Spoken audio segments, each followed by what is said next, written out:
it's Marc with the Fantasy Knockout Fantasy Football Show. Today is Saturday, July 15th. You can follow the show on social media at Fantasy Knockout. Make sure to subscribe whatever platform you're watching or listening on. And let's get that goal of 1,000 subscribers on YouTube. I'm excited for today's show. I'm going to be breaking down the NFC East. Have you signed up to become that knockout member? If you do, you can get access to overall and flex rankings, draft cheat sheet, the trade chart during the season, priority questions and answers during the season. Also, if you're interested in joining the Knockout Listener League, we're creating a league where you guys get to play against me and stuff, and I'll probably do some prizes. But if you're interested, head over to the website, fantasyknockout.com, or check the link below and sign up there. Normally we put this show out on Friday. I'm going to do it Saturday today because my wife kind of surprised me with a early birthday getaway. We went out to a local casino here and, stayed the night, had a lot of fun. Was a little too hungover Friday, so we're doing the show today, Saturday. So yes, feeling a lot better today. So let's catch up on the latest NFL news. Good evening, ladies and gentlemen. Here is the news. News with views. So running back Alvin Kamara from the New Orleans Saints, he pleads no contest to a lesser charge. So basically Kamara, he pleads no contest to breach of peace charges and was sentenced to community service and a $100,000 fine in damages. The reduction formal proceedings ensure he'll avoid jail time. So good news there. But he still could be disciplined by the league. Imagine it'll probably be like a 6-game suspension. He'll plead. Maybe it knocks down to 4 or something like that. He was facing a felony charge following the incident at the nightclub in Las Vegas that occurred during that Pro Bowl weekend. I think it was a year or two ago. The New York Jets, they're going to be the latest team to be featured on the Hard Knocks show.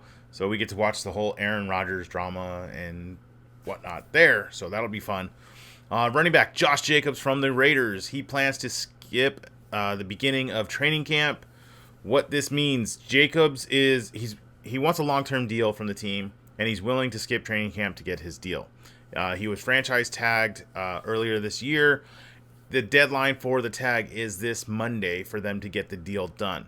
From my understanding, if they do not get this deal done, he won't be under contract for the year unless he signs the tag. And all he can do is sign the tag or sit out, and that's it. And then he becomes a free agent next year. So he's got to work out a deal now, or he signs the tag and plays under the tag. That's my understanding.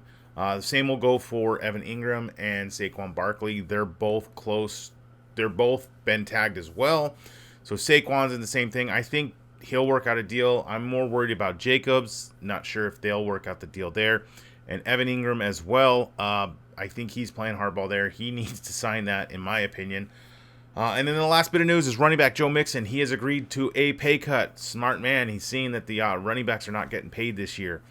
Mixon was due $9.4 million in salary this season with a $12 million cap hit. His new deal frees up cap space for Cincy with a salary under $6 million. I know there's a lot more incentive loaded payouts for him. So I'm glad to see him stay because the alternative was for him to be cut. And, basically Mixon's ADP is going to start climbing in the next month or two. Right now, if you're drafting, he is a steal for drafts. I like his value right now. Come August, maybe early September, not so much going forward. Main event. All right, the main event, the NFC East breakdown with my player projections. So a quick disclaimer, these are my projections, not necessarily what I think is going to happen, but, the pretty typical outcome, what I think the baseline of most of these players will do this year. There's always going to be outliers, so some of these players can overachieve or even underperform. Also, if there's any news of free agent signings or players being cut, it can change the outcome of these projections. So we'll make adjustments accordingly when that stuff happens. But in the meantime, let's start off with the Dallas Cowboys. Last year, they were 12-5. Their win total this year in Vegas, they have them projected for 9.5. I think they'll get there. I like Dallas to bounce back. Well, not bounce back. I mean, they were 12 wins last year. I think they'll do well. They'll probably be about that 10-11 win season. And they'll make the playoffs, I believe. Quarterback there is going to be Dak Prescott. His ADP is in the 7th round at 705. Got him slotted for 16 games, 4,200 yards, 27 passing touchdowns, 10 interceptions, 242 rushing yards with 3 rushing touchdowns. I like Dak as a late round quarterback this year. The running back there is going to be Tony Pollard. He signed the franchise tag, so he's playing there in Dallas. His ADP is in the first round at 1.12, so at the turn. If you want Pollard, if you believe he can be that top 5 running back, I think he can this year. Got him slotted for 14 games, 1,162 rushing yards, 9 rushing touchdowns, 47 receptions for 388 yards, and 2 receiving touchdowns. I like his value this year. Wide receiver CeeDee Lamb, he's going in the second round, mid-second round at 205. Got him slotted 15 games, 103 receptions for 1,257 yards and 8 touchdowns. The new addition, Brandon Cooks, he is brought in this year, free agent.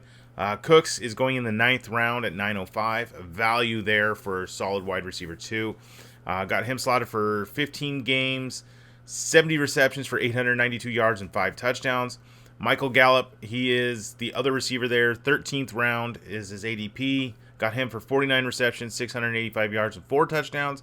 And then the tight end is going to be Jake Ferguson. He's going undrafted. Probably passing on the tight end. Not going to take Dallas' tight end this year. 15 games for 27 receptions, 252 yards, and 3 touchdowns. All right, the New York Giants. Last year, they were 9-7-1. The win total projection this year is at 8.5. Pretty close. I see them doing similar to what they did last year, 9-10 wins possibly. The quarterback there is going to be Daniel Jones. He signed a new deal. He's going in the 8th round at 8-11. Got him slotted 16 games for 3,520 yards passing, 21 passing touchdowns, 10 interceptions, 615 rushing yards with 5 rushing touchdowns. I like him as a late round quarterback value as well. Streamable option. The running back there I got slotted is Saquon Barkley, even though he is still holding out. I'm assuming he's going to get a deal done and he's going to play there. He's going in the first round at 104. I got him slotted for 15 games, full season there, 1,140 yards, 9 touchdowns, 53 receptions for 380 yards, and 2 receiving touchdowns. Some receivers, we kind of don't know who's going to be the number 1 receiver there, so I got 4 receivers slotted. Wan'Dale Robinson kicks it off. He's going in the 13th round at 13-11. Got him slotted for 14 games, 54 receptions for 541 yards and 3 touchdowns. Paris Campbell, he's going undrafted right now. 14 games for 49 receptions, 509 yards, and 2 touchdowns. Sterling Shepard, again undrafted. I got him for, 32 receptions for 354 yards and a touchdown. And then Darius Slayton, got him for 37 receptions, 495 yards, and 2 touchdowns. All those last 3 are going undrafted. I think the number 1 pass catcher there is going to be their tight end, Darren Waller, who's going in the 6th round at 602. Got him slotted for 67 receptions, 805 yards, and 6 touchdowns. Waller, I think, is going to be the value there. I like Daniel Jones. I like Barkley. Other than the receivers, I'd maybe take a stab at Paris Campbell. Otherwise, I'm probably passing on the receiving options there in New York. All right, the Philadelphia Eagles, last year, they were 14-3. The win total projection is 11.5. I see them getting that. I see them getting 12 wins at least or more.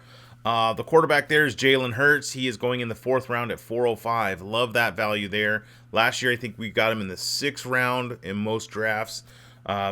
See if he can slip to the 4th, 5th round this year. If not, I like the value there in the 4th. Got him slotted for 16 games, 3,731 yards passing, 23 passing touchdowns, 8.5 interceptions. He's rushing for 729 yards and 11 rushing touchdowns. Still love that value for Hurts. The running backs there are going to be DeAndre Swift and Rashad Penny. Right now, Swift is going in the 5th round at 501, so that 4th, 5th round turn. Got him slotted for 14 games, 606 rushing yards, 5 rushing touchdowns, 34 receptions for 266 yards, and 2 receiving touchdowns. Rashad Penny's going in the 7th round at 706. I like the value of Penny more than I do Swift. I got Penny slotted for 771 rushing yards, 6 rushing touchdowns, 8 receptions for 46 yards, and 0 receiving touchdowns. Penny can be a solid back. He could take over and actually outdo what I have projected for him if he can stay healthy all year long. The receivers there, we got A.J. Brown and Devontae Smith. A.J.'s going in the 2nd round at 207. I love that value there. He should be going in the 1st. So if you can get him in the 2nd, screaming value. I got him slotted for 83 receptions for 1,301 yards and 9 touchdowns. And then Smith, I got him going in the his ADP is at 308, so late third round. 15 games, 85 receptions for 1,113 yards and 7 receiving touchdowns. And then the tight end there is Dallas Goedert. He's going in the 5th round at 501. Got him slotted for 14 games, 65 receptions, 748 yards and 4 touchdowns. And then the Washington Commanders, last year they were 8-1. Their win total this year is at 6.5. So let's say that's a pretty good spot on. I see them 6-7 wins, so I'm not deciding over or under on that. The quarterback there to start the year, I think, is going to be Sam Howell. Yes, Jacoby Brissett is there, but I have Howell selected for 9 games. He's going undrafted. I got him for 2,242 yards, 15 and a half touchdowns, 8.5 interceptions, rushing for 201 yards and 2 rushing touchdowns. The running backs there is going to be Brian Robinson Jr. and Antonio Gibson. Robinson, he's going in the 6th round at 6'10", so that's that 6th, 7th round turn. Got him slotted for 828 yards, 5 touchdowns, 22 receptions for 146 yards and a receiving touchdown. Antonio Gibson, he's more of the value, so I'd rather have him. I'd like to wait on running back, grab him on my bench. He's going in the 9th round at 907. Got him slotted for 607 yards rushing, 3 rushing touchdowns, 56 receptions for 416 yards and 2 receiving touchdowns. I think he'll do better in the PPR or half PPR world than Robinson will. The receivers there, we got Terry McLaurin, Jahan Dotson, and Curtis Samuel. McLaurin is going in the 4th round, late 4th round at 412. Got him slotted for 80 receptions, 1,129 yards, and 5 touchdowns. The value I like more is Jahan Dotson. I see him doing very similar to what McLaurin's doing, but he's going 3 rounds later at 704. Got him slotted for 67 receptions, 924 yards, 6 touchdowns, and he could even have more touchdowns than that. Curtis Samuel, he's the other receiver there. He's undrafted. I got him projected for 81 rushing yards, 1 rushing touchdown, 53 receptions for 541 yards, and 3 receiving touchdowns. And then the tight end there is Logan Thomas. He's going undrafted as well. I got him slotted for 46 receptions, 464 yards, and 2 receiving touchdowns. Well, that's going to wrap it up for today. The next show is going to be the NFC West. So I want to say thank you for listening to this show. Make sure to subscribe, whatever platform you're on. Please leave that rating and review. It really helps me out. All right. Till next time. See ya.